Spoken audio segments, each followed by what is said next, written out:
आदरणीय अध्यक्ष महोदया, मैं आपका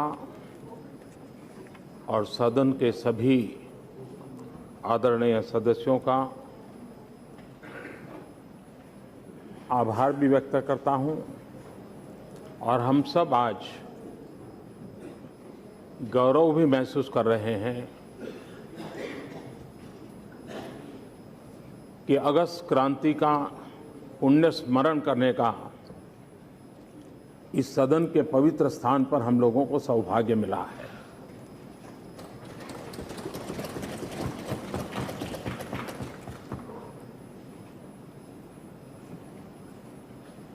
हम में से बहुत लोग हैं जिन्हें शायद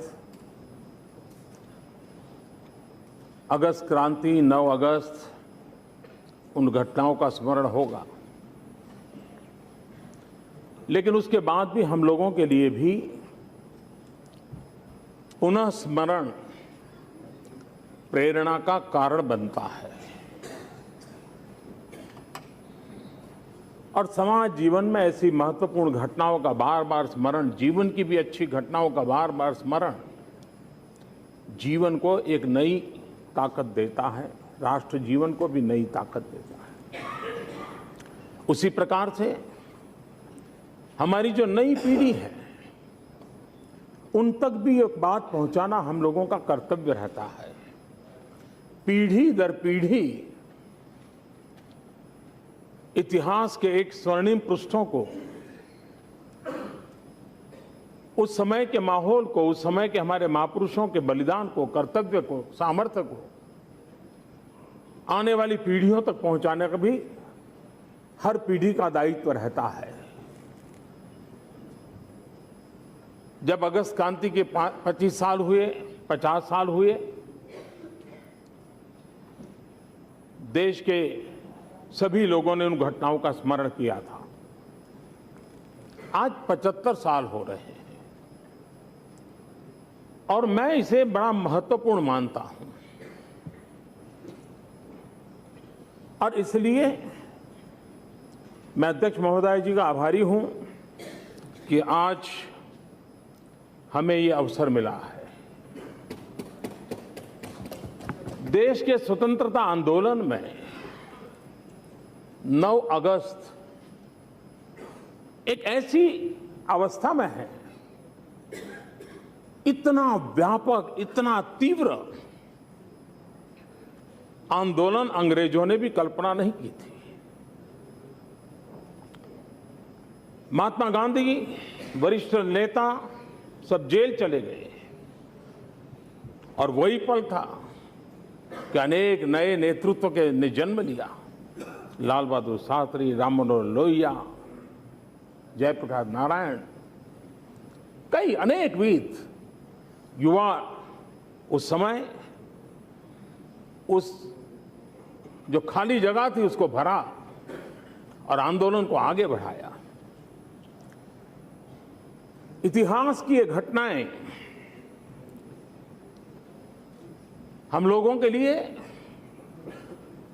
एक नई प्रेरणा, नया सामर्थ्य, नया संकल्प, नया कर्तृत्व जगाने के लिए किस प्रकार से अवसर बने, ये हम लोगों का निरंतर प्रयास रहना चाहिए। 1947 में देश आजाद हुआ। एक प्रकार से 1857 से लेकर के 1947 तक आजादी के आंदोलन के अलग अलग पड़ाव आए, अलग अलग पराक्रम हुए, अलग अलग बलिदान हुए, उतार चढ़ाव भी आए, अलग अलग मोड़ पर से आंदोलन गुजरा। लेकिन 47 की आजादी के पहले 42 की घटना एक प्रकार से अंतिम व्यापक आंदोलन था, अंतिम व्यापक जनसंघर्ष था और उस जनसंघर्ष में आजादी के लिए देशवासियों को सिर्फ समय का ही इंतजार था, वो स्थिति पैदा कर दी थी। और जब हम आजादी के इस आंदोलन की ओर देखते हैं तो 1942 एक ऐसी पीठिका तैयार हुई थी 1857 का स्वातंत्र संग्राम एक साथ देश के हर कोने में आजादी का ब्यूगल बजा था। और उसके बाद महात्मा गांधी का विदेश से लौटना, लोकमान्य तिलक का पूर्ण स्वराज और स्वराज मेरा जन्मसिद्ध अधिकार है, उस भाव को प्रकट करना, 1930 में महात्मा गांधी की दांडी मार्च, नेताजी सुभाष बोस द्वारा आजाद हिंद फौज की स्थापना, अनेक वीर भगत सिंह, सुखदेव, राजगुरु, चंद्रशेखर आजाद, चाफेकर बंधु, अनगिनत अपने अपने समय पर बलिदान देते रहे।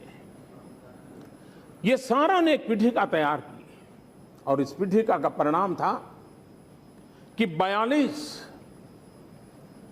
ने देश को एक उस छोर पे लाकर रख दिया कि अब नहीं तो कभी नहीं, आज नहीं होगा तो फिर कभी नहीं होगा, ये मिजाज देशवासियों का बन गया था।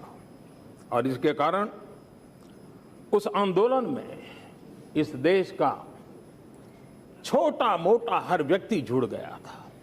कभी लगता था कि आजादी का आंदोलन एक एलिट क्लास के द्वारा चल रहा है, लेकिन 42 की घटना, देश का कोई कोना ऐसा नहीं था, देश का कोई वर्ग ऐसा नहीं था, देश की कोई सामाजिक अवस्था ऐसी नहीं थी कि जिसने इसे अपना न माना हो, और गांधी के शब्दों को लेकर के वो चल पड़े थे। यही तो आंदोलन था। जब अंतिम स्वर में बात आई भारत छोड़ो, और सबसे बड़ी बात है महात्मा गांधी के पूरे आंदोलन में जो भाव कभी प्रकट नहीं हो सकता था, पूरे गांधी के चिंतन, मनन और विचार और आचार को देखें, उससे हटकर के घटना घटी। इस महापुरुष ने कहा करेंगे या मरेंगे। गांधी के मुंह से करेंगे या मरेंगे शब्द देश के लिए अजूबा था, और इसलिए गांधी को भी उस समय कहना पड़ा था। और उन्होंने शब्द कहा था, आज से आप में हर एक को स्वयं को एक स्वतंत्र महिला या पुरुष समझना चाहिए और इस प्रकार काम करना चाहिए मानो आप स्वतंत्र है। मैं पूर्ण स्वतंत्रता से कम किसी भी चीज पर संतुष्ट होने वाला नहीं हूं। हम करेंगे या मरेंगे, ये बापू के शब्द थे। और बापू ने स्पष्ट भी किया था कि मैंने मेरे अहिंसा के मार्ग को छोड़ा नहीं है। लेकिन आज स्थिति ऐसी, और वो समय जन सामान्य का दबाव ऐसा था कि बापू के लिए भी उसका नेतृत्व संभालते हुए उन जन भावनाओं के अनुकूल इन शब्द प्रयोगों को करना हुआ था। मैं समझता हूं कि उस समय समाज के जब सभी वर्ग जुड़ गए, गांव हो, किसान हो, मजदूर हो, टीचर हो, स्टूडेंट हो, हर कोई इस आंदोलन के साथ जुड़ गए और करेंगे या मरेंगे। और बापू तो यहां तक कहते थे कि अंग्रेजों की हिंसा के कारण कोई भी शहीद होता है तो उसके शरीर पर एक पट्टी लिखनी चाहिए, करेंगे या मरेंगे। और वो इस आजादी का आंदोलन का शहीद है। इस प्रकार की ऊंचाई तक इस आंदोलन को बापू ने ले जाने का प्रयास किया था, और उसी का परिणाम था कि भारत गुलामी की जंजीरों से मुक्त हुआ। देश उस मुक्ति के लिए छटपटा रहा था। नेता हो या नागरिक, किसी की इस भावना की तीव्रता में कसूर भर भी अंतर नहीं था। और मैं समझता हूं, देश जब उठ खड़ा होता है, सामूहिकता की जब शक्ति पैदा होती है, लक्ष्य निर्धारित होता है और निर्धारित लक्ष्य पर चलने के लिए लोग कृतसंकल्प होकर के चल पड़ते हैं, तो 42 से 47 5 साल के भीतर भीतर बेड़ियां चूर चूर हो जाती हैं और मां भारती आजाद हो जाती है। और इसलिए, और उस समय राम वृक्ष बेनीपुरी, उन्होंने एक किताब लिखी है, जंजीरें और दीवारें, और उस परिस्थिति का वर्णन करते हुए उन्होंने लिखा है, एक अद्भुत वातावरण पूरे देश में बन गया। उस पल को उन्होंने शब्दांकित किया था। हर व्यक्ति नेता बन गया और देश के प्रत्येक चौराहा करो या मरो आंदोलन का दफ्तर बन गया। देश ने स्वयं को क्रांति के हवन कुंड में झोंक दिया। क्रांति की ज्वाला देश भर में धू धू करके जल रही थी। बंबई ने रास्ता दिखा दिया। आवागमन के सारे साधन ठप हो चुके थे। कचहरियां वीरान हो चली थी। भारत के लोगों की वीरता और ब्रिटिश सरकार की नृशंसता की खबरें सब दूर पहुंच रही थी। जनता ने करो या मरो के गांधीवादी मंत्र को अच्छी तरह दिल में बैठा लिया था। उस समय का ये वर्णन उस किताब में जब पढ़ते तब पता चलता है कि किस प्रकार का माहौल होगा। और एक वो समय था कि ये घटना ने, ये बात सही है कि ब्रिटिश उपनिवेशवाद जो था, इसका आरंभ हिंदुस्तान में हुआ और इस घटना के बाद उसका अंत भी हिंदुस्तान से हुआ था। भारत आजाद होना सिर्फ भारत का आजादी नहीं थी।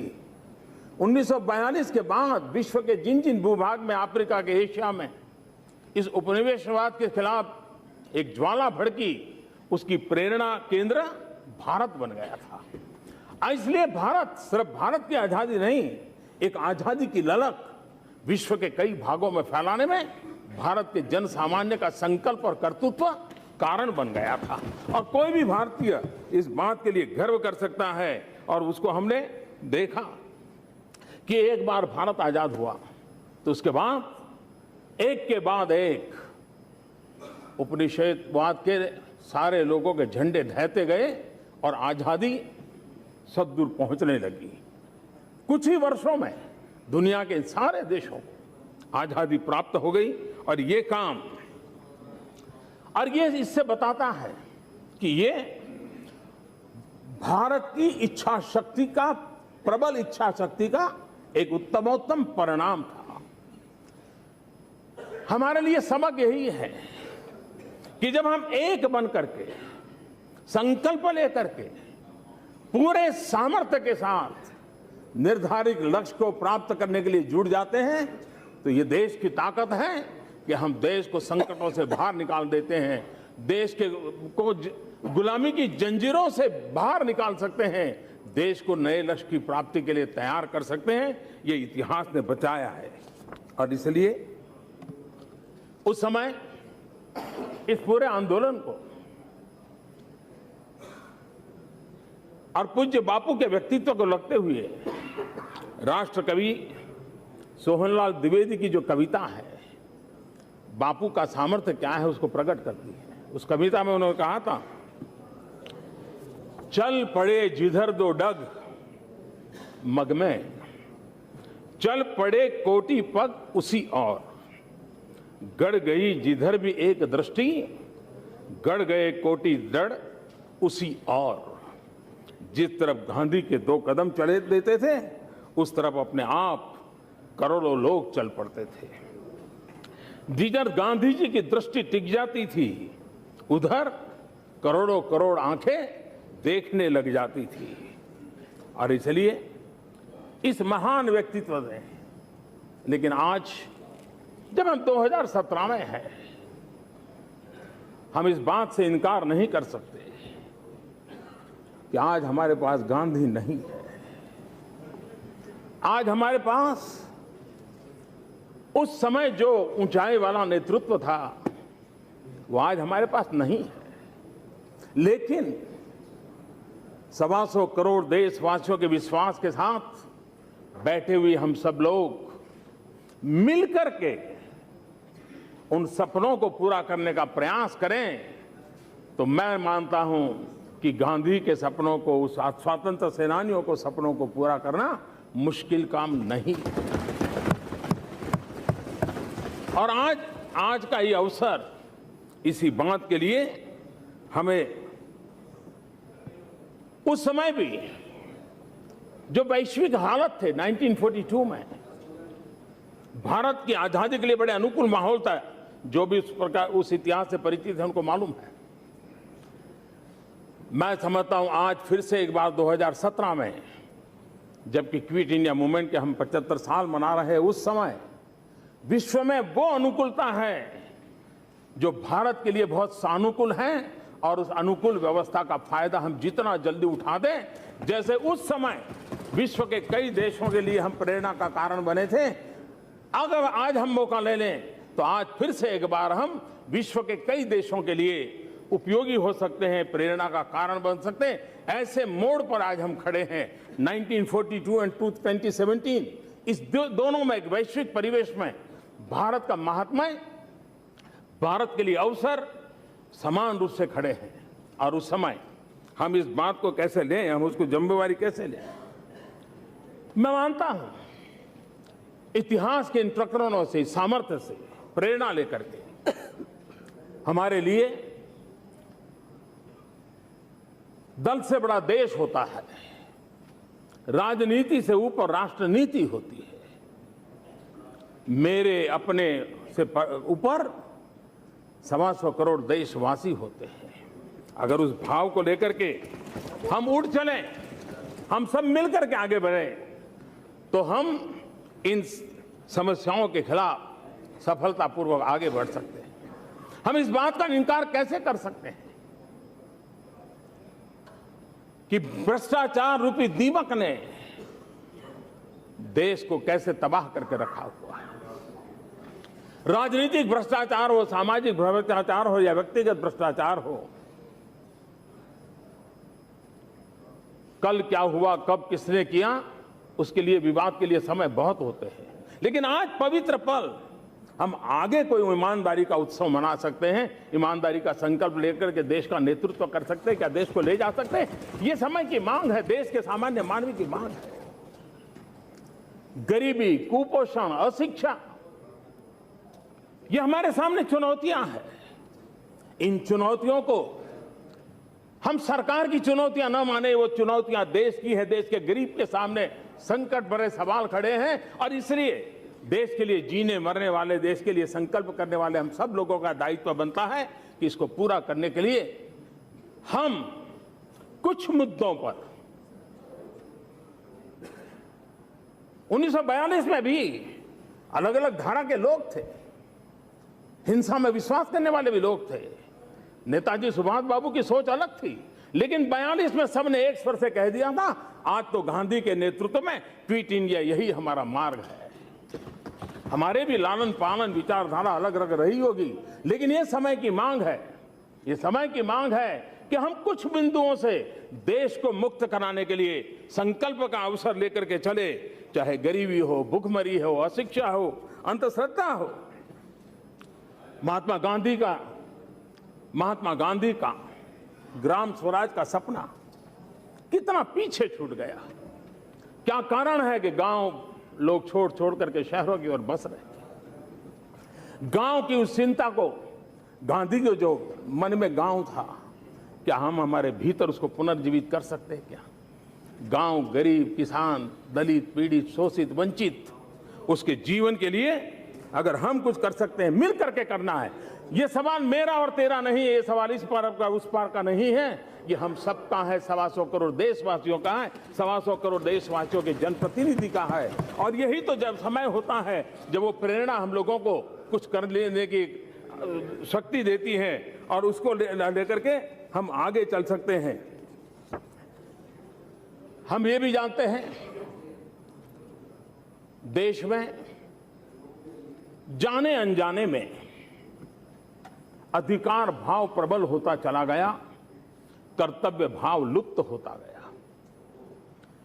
राष्ट्र जीवन के अंदर, समाज जीवन के अंदर अधिकार भाव का महात्म्य उतना ही रहते हुए भी अगर कर्तव्य भाव को थोड़ा सा भी हम कम आंकने लगेंगे तो समाज जीवन में कितनी बड़ी मुसीबतें होती हैं। और दुर्भाग्य से दुर्भाग्य से हम लोगों का वे ऑफ लाइफ, हमारे चरित्र में कुछ चीजें घुस गई है जिसमें हमें बुरा ही नहीं लगता कि मैं गलत कर रहा हूं।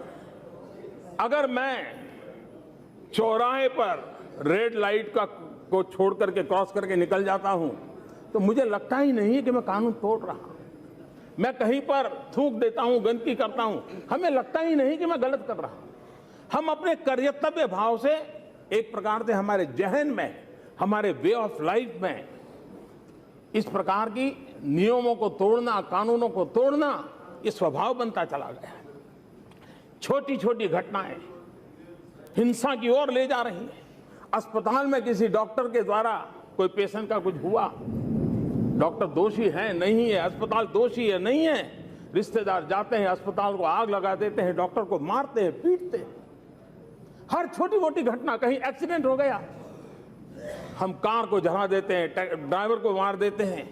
ये जो चला है, ये हम लॉ अबाइडिंग जो सिटीजन के नाते हमारा कर्तव्य होना चाहिए। हम मानने लगे हैं कि हमारे से ये छूट गया है। हमारे वे ऑफ लाइफ में ऐसी चीजें घुस गई है जैसे हमें लगता ही नहीं है कि हम कानून तोड़ रहे हैं। और इसलिए ये लीडरशिप की जिम्मेवारी होती है, समाज के अंदर हम सब की जिम्मेवारी होती है कि हम समाज के अंदर इन दोषों से मुक्ति दिला करके समाज के अंदर कर्तव्य भाव को जगाएं। शौचालय, स्वच्छता, ये विषय मजाक के नहीं है। उन मां बहनों की परेशानी समझे तब पता चलता है कि जब शौचालय नहीं होता तो रात के अंधेरे का इंतजार करते समय दिन कैसे बिताना पड़ता है। और इसलिए शौचालय बनाना एक काम है, लेकिन समाज की मानसिकता बदल करके शौचालय का उपयोग करना ये जन सामान्य की शिक्षा के लिए आवश्यक होता है। इस भाव को हमें जगाना होगा और ये भाव कानूनों से नहीं होता है, कानून बनाने से नहीं होता है। कानून उसमें मदद कर सकता है, लेकिन कर्तव्य भाव जगाने से ज्यादा हो सकता है। और इसलिए हम लोगों को करना होगा। हमारे देश की माताएं बहनें, देश के अंदर कम से कम देश पर जो उनका बोझ है, देश को कम से कम जिनका बोझ सहना पड़ता है, वो अगर कोई वर्ग है तो इस देश की माताएं बहनें हैं, महिलाएं हैं। उनका सामर्थ्य हमें कितनी ताकत दे सकता है, उनकी भागीदारी हमारे विकास के अंदर हमें कितना बल दे सकती है। पूरे आजादी के आंदोलन में देखिए, महात्मा गांधी के साथ आंदोलन के जहां जहां हुआ, अनेक ऐसी माताएं बहनें उस आंदोलन का नेतृत्व करती थी। और देश को आजादी दिलाने में भी हमारी माताओं बहनों का उस युग में भी उतना ही योगदान था। आज भी राष्ट्र के जीवन में उनका उतना ही योगदान है। उसको आगे बढ़ाने की दिशा में हम लोगों ने कर्तव्य से आगे बढ़ना चाहिए। ये बात सही है कि 1857 से 1942 हमने देखा कि आजादी का आंदोलन अलग अलग पड़ाव से गुजरा, उतार चढ़ाव आए, अलग अलग मोड़ आए, नेतृत्व नए नए आते गए। कभी क्रांति का पक्ष ऊपर हो गया तो कभी अहिंसा का पक्ष ऊपर हो गया, कभी दोनों धाराओं के बीच में टकराव का भी माहौल रहा, कभी दोनों धाराएं एक दूसरे को पूरक भी हुई। लेकिन हमने देखा है कि लेकिन ये सारा 1857 से 1942 का कालखंड हम देखें, एक प्रकार से इंक्रीमेंटल था। धीरे धीरे बढ़ रहा था, धीरे धीरे फैल रहा था, धीरे धीरे लोग जुड़ रहे थे। लेकिन 1942 टू 1947 वो इंक्रीमेंटल चेंज नहीं था, एक डिसरप्शन का एनवायरनमेंट था। और उसने सारे समीकरणों को खत्म करके आजादी देने के लिए अंग्रेजों को मजबूर कर दिया था, जाने के लिए मजबूर कर दिया था।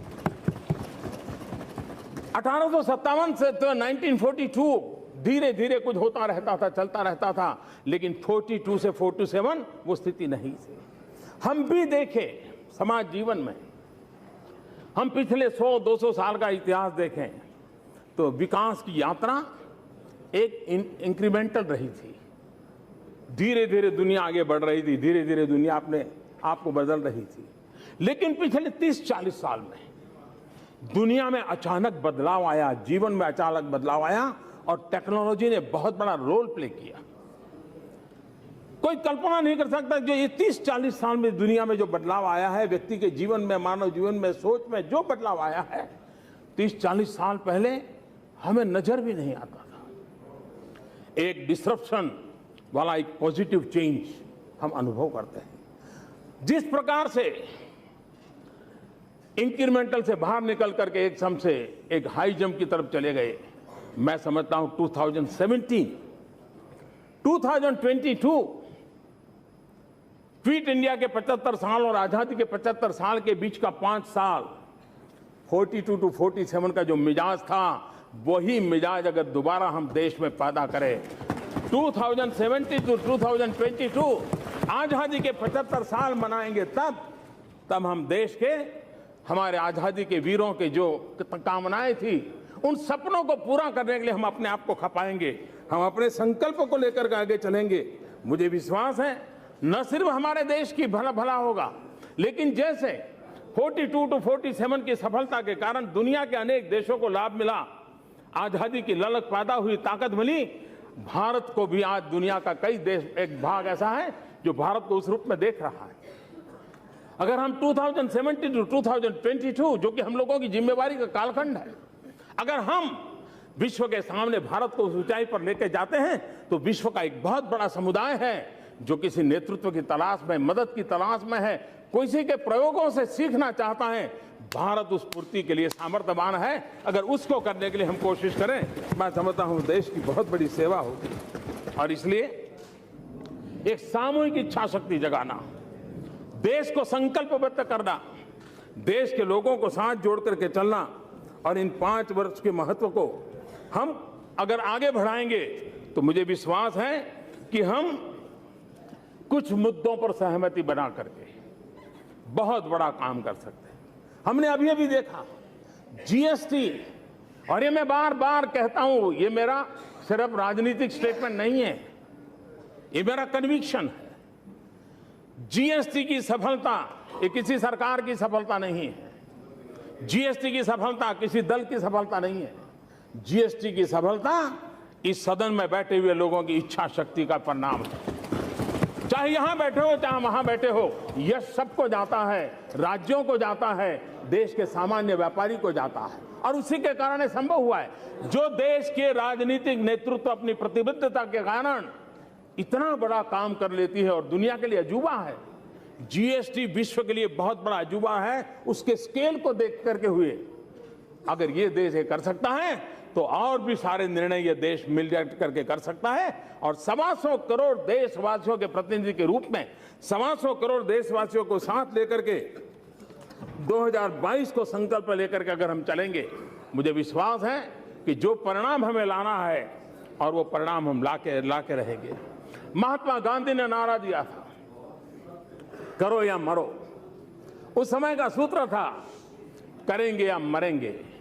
आज 2017 में 2022 को भारत कैसा हो, संकल्प लेकर के अगर चलना है, तो हम लोगों को भी हम सब मिलकर के देश से भ्रष्टाचार दूर करेंगे और करके रहेंगे। हम सभी मिलकर गरीबों को उनका अधिकार दिलाएंगे और दिलाकर रहेंगे। हम सभी मिलकर नौजवानों को स्वरोजगार के और अवसर देंगे और देकर रहेंगे। हम सभी मिलकर देश से कुपोषण की समस्या को खत्म करेंगे और करके रहेंगे। हम सभी मिलकर महिलाओं को आगे बढ़ने से रोकने वाली बेड़ियों को खत्म करेंगे और करके रहेंगे। हम सभी मिलकर देश से अशिक्षा खत्म करेंगे और करके रहेंगे। और कोई भी बहुत विषय हो सकते हैं, लेकिन अगर उस समय का मंत्र था करेंगे या मरेंगे, तो आजाद हिंदुस्तान में 75 साल वाला आजादी का पर्व मनाने की ओर आगे बढ़ रहे हैं। तब करेंगे और करके रहेंगे, इस संकल्प को लेकर के हम आगे बढ़ेंगे।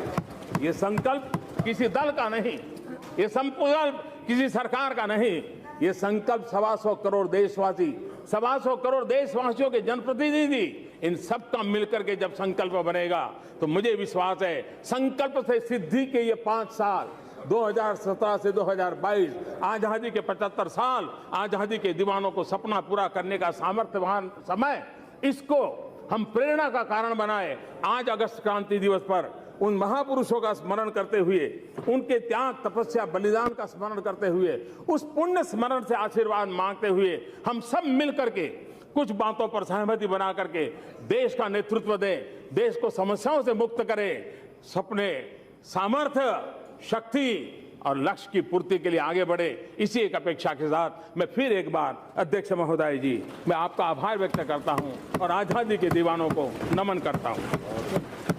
श्रीमती सोनिया गांधी।